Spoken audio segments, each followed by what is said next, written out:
Welcome everyone, this is Cherry Bong. I'm a little bit late to the party. I expected the finals of SPL to start at 2 my time, but it seems like they started a couple of minutes earlier. So we have friend of Mr. Golem of the Alpha Runers versus Kratosmana from the Congregation of the Classiest. And I'm just going to try and provide some commentary on certain things. I'm really excited to see this tier, and I hope to see something that I don't already know much about. So I'm just a little bit behind with the turns. I'm not going to do much pausing. I want to be up to date. In any case, Fong manages to bring a Thief Nidoking, so he steals lefties from Zapdos, which switched in expecting a lovely kiss, and Kratos has a Curse EQ Lax, which can be pretty threatening for a team like Friend of Mr. Golem's. And Fong is running a T-Tar Nidoking core, so I wouldn't be too surprised to see a Snorlax on his end as well. And then Kratosmana reveals a Quagsire, which is something I wouldn't expect. I'm not exactly experienced, but it basically serves a similar purpose as a immunity to electric attacks, just like the Nidoking T-Tar core. And Kratos is running a Surf Curse T-Tar. Pretty devastating, but Friend of Mr. Golden manages to put that T-Tar to sleep. Surf T-Tar is an excellent way to check certain ground types that might come in, basically countering one of the main weaknesses, which is the switch in. So I'm curious to find out which Quagsire set it is. Kratos switches into Miltank, and which is actually really helpful for something like T-Tar, because T-Tar is very resilient, but the one thing that stops it in its tracks is status, any form of status. So Fong doing the right play, I guess, applying pressure with his Curse Snorlax, forcing Miltank to use Milk Drink, and gets a lucky crit. Damn. I don't think there's anything stopping this now. Obviously not. Curse Thunder Snorlax and gets a para.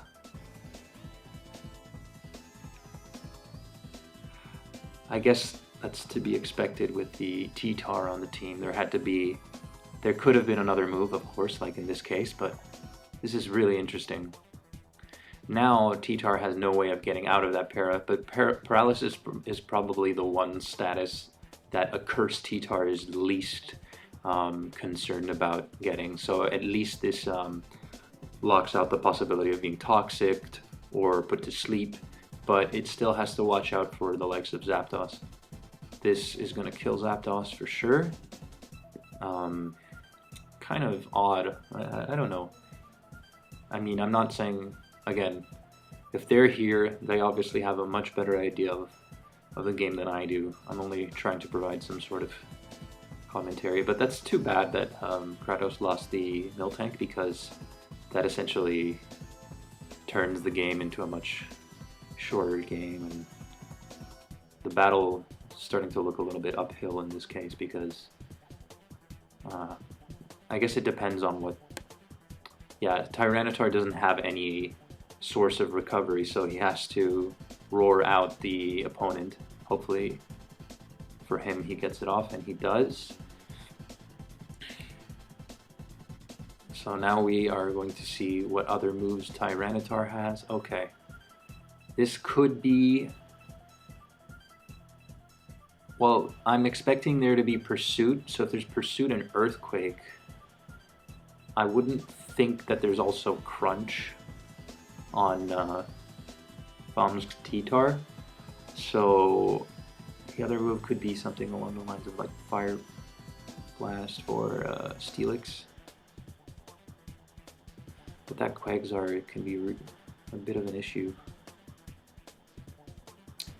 as the Gengar can be also very problematic now that his T-Tar is paralyzed. So he's running double Thief here. That's pretty impressive. That's definitely going to start racking up the damage. I don't know if he has a way of removing spikes. To me, it doesn't look like he'll get a chance in any case because his Cloyster is paralyzed. So this is really coming down to the wire. We're gonna see two Curse-Lax duke it out. This is like, I don't think a match could be any more emblematic of GSC right now. I'm just ready to see these colossals, these giants collide, is what I meant to say. So, which set is this? So, they both are running 2 attacks, but Fang is trying to set up so as to render the body slam slightly weaker.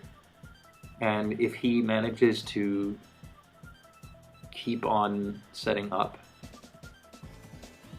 defensively while also offensively, Kratos will have a really hard time getting rid of this Lax. Body Slam can be good for status, of course, but you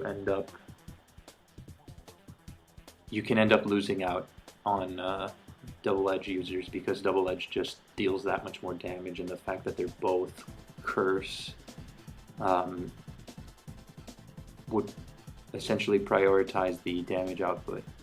Of course, you don't want to lose too much damage from Double Edge recoil, but it looks like Kratos is managing to apply the right amount of pressure. He brings in his T-Tar and he's going to roar out Snorlax. That is if he doesn't get paralyzed this turn here. Let's see what happens.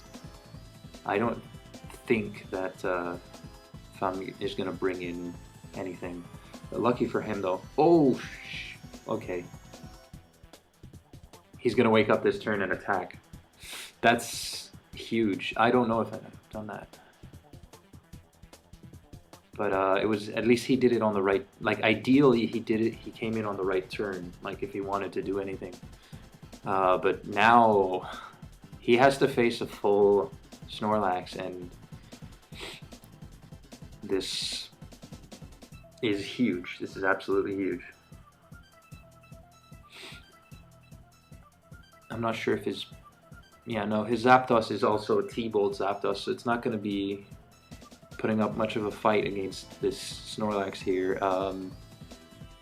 It's max attack right now, so it will over everything else on Kratos' team. I guess he can, yeah, so he goes for the roar and he pulls it off. Okay. But that's still huge. That's bonkers. So it's Thief Lovely Kiss. So now, it was a rather unfortunate switch, but it had to be made. And Nidoking can threaten a Lovely Kiss or just hitting with an Ice Beam.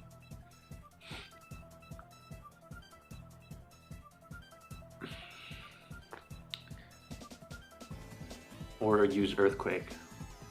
We'll see what happens. I think it boils down to what you're gonna do. So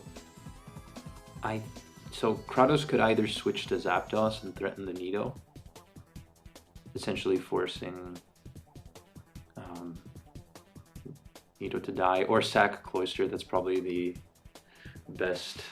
If there's probably not a better time to use it. Now he has the lead, but Nidoking can threaten with Lovely Kiss, but he misses and his Nido dies. We still don't know all the moves that FriendofMrGolem's T-Tar has, so I expect that he might want to keep his T-Tar alive just to phase, and we will see what Gengar is going to do. I wonder, who did he steal lefties from? He stole it from Quag and from Zapdos. That's pretty huge, actually. I find Quagsire to be particularly annoying, as Zapdos's HP Ice fails to even like 5-hit KO in certain situations, a Quagsire, so. And your average ADV player will say, well, why don't you just run HP Grass? We don't run HP Grass. That's just not a thing. So, okay. I understand that at a time like this, both players are absolutely desperate, and that was, okay. Yeah, that's good, I guess. I mean, I wouldn't, Kratos is trying to hold on to his T-Tar because it should have just enough percent to be able to survive. And I'm guessing that this T-Tar might actually be Dynamic Punch. Because I saw Friend of Mr. Golem running that recently. Kind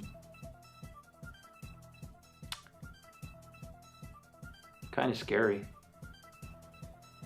Rock Slide, okay. So Rock Slide, and he gets a... But will this pay off? Oh wow, double flinch. Okay, so at this point he's forced to rest. He can switch in. Instead he roars him out to rack spikes damage. That's actually even smarter than what I said, that's for sure. That was very big brain, because if he rested, he'd have to switch in and take at least 12%. At which point, Friend of Mr. Golem could like either switch out or keep racking up the pressure. But he used Curse, so now he's risking another chance at being flinched. And it seems that thus far, the double flinch means that the luck is on the side of the Alpha Ruiners.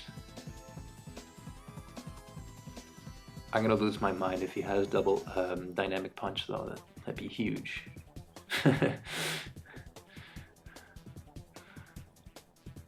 But I'm guessing not, because of this. So he could not have Pursuit if he just wants to apply pressure to Ghosts, because this would be really weak to Ghosts. He could, Fun could have just said that the Earthquake is there because like that's already enough to take care of Gengar, but we'll see. Sometimes it's better to take advantage of the fact that your opponent will expect a standard set, and you should always assume that there's a standard, but the threat comes from the very fact that they could also not be running that. So I expect that if he's going to use Rock Slide on this turn, which I also just recommend in general, that I don't know, if we don't see another move coming out, we can just assume that he doesn't have something like that. Curse could also be pretty big here. Rock Slide. And flinch. That's it. Wow. Okay.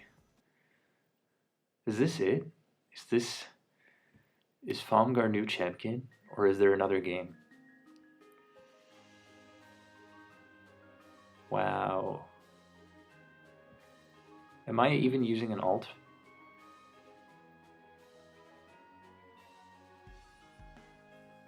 Yeah, that's the end. That was a lot of fun. I'm really happy that my boy won. Woohoo! Awesome. Awesome, awesome, awesome. Damn, Tyranitar is so good. I keep sleeping on it, but I'm really happy that he brought a Tyranitar to the finals because he showed me just the potential of what Nido T-Tar Zapdos can be. I'm not entirely sure of what the purpose of this team is though. So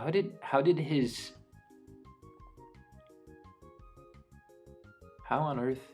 Oh yeah, it's the Curse Thunder Snorlax that paralyzed Cloyster, which was huge because of that. That essentially removed even the threat of an explosion. I know it's comfortable to have a Steel type, a Rock type, and a Ghost type, but still, you never know. Like that trigger can be pulled, and it's not exactly. Tyranitar isn't necessarily going to be that designated wall if it has to take care of something like a Snorlax. Let alone the fact that Cloyster can surf. Curse Surf Rock Slide and Rock Slide EQ Roar.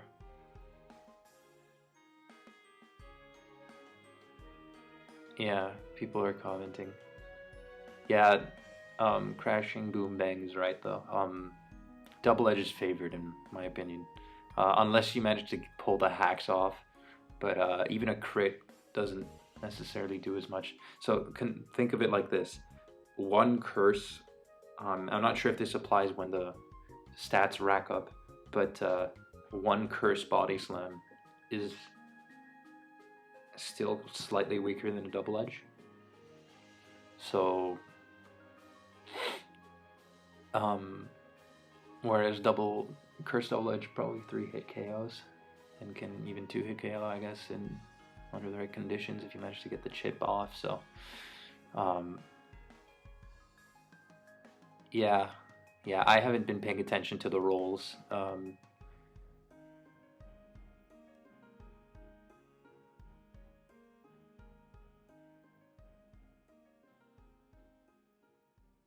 Yeah, this is huge though. This is huge.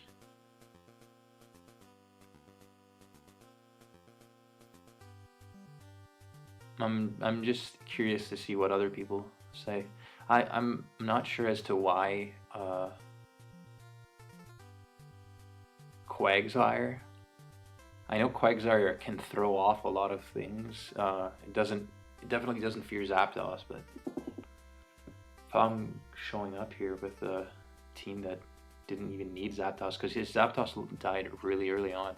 I mean, I'm not gonna lie, like these crits definitely made the match a lot faster than it would have been. I can't say that this would have been as easily favored for Fung if the Miltank weren't crit. But that just goes to show that like Miltank is just a check for Snorlax, and if you manage to pull 2 curses off, it's already Miltank is already forced to milk drink and can't pull off the consistent growl chain, which essentially tires out Snorlax. But it looks like that Kratos was on the back footing for most of the game, because Miltank, Quagsire, they're all defensive mons, but they don't necessarily apply as much pressure without the right teammates. Tyranitar, I like the Curse Surf concept. That's pretty cool, but then you lose out with HP. So a set that I would use. This is not related to this match. I'm not saying what I would have used in this match because a lot of stuff has been running through my brains, my multiple small brains. But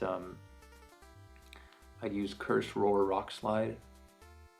And the fourth is really up to you. If you want longevity, you could go for rest and then have a team that, you know, benefits from the fact that Tyranitar comes back to life. But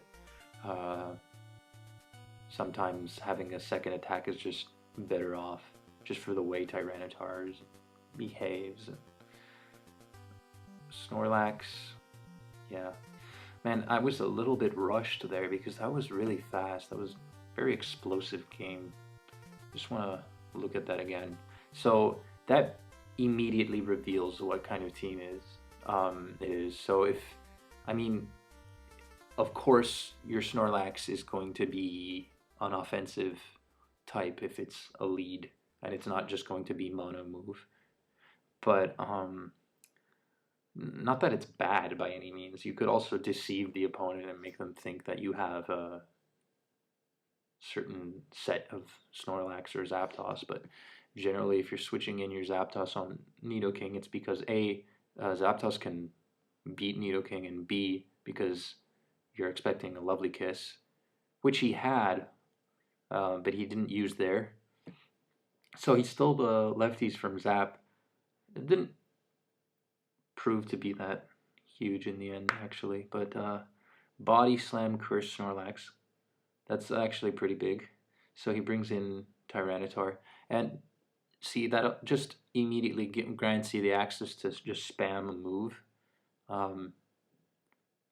But luckily, Fung wasn't careless. He made the correct decision with Tyranitar there to roar it out, because he must know what answers he has. And okay, so that essentially revealed the whole team right away.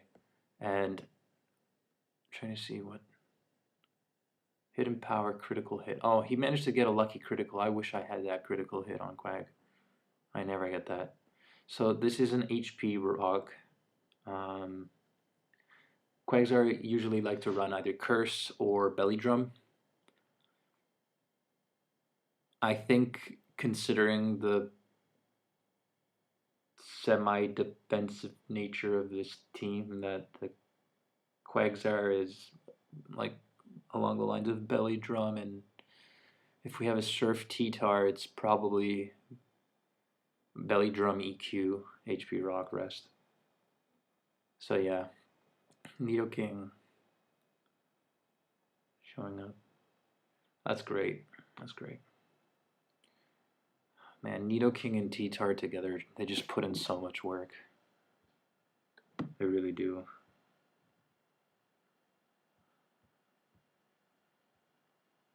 Yeah.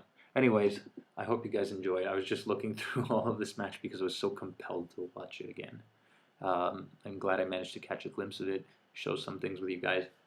You can leave a comment, and it's been a long time. I've been so caught up with never used in other tiers that I haven't really been showing anything special, but yeah, enjoy.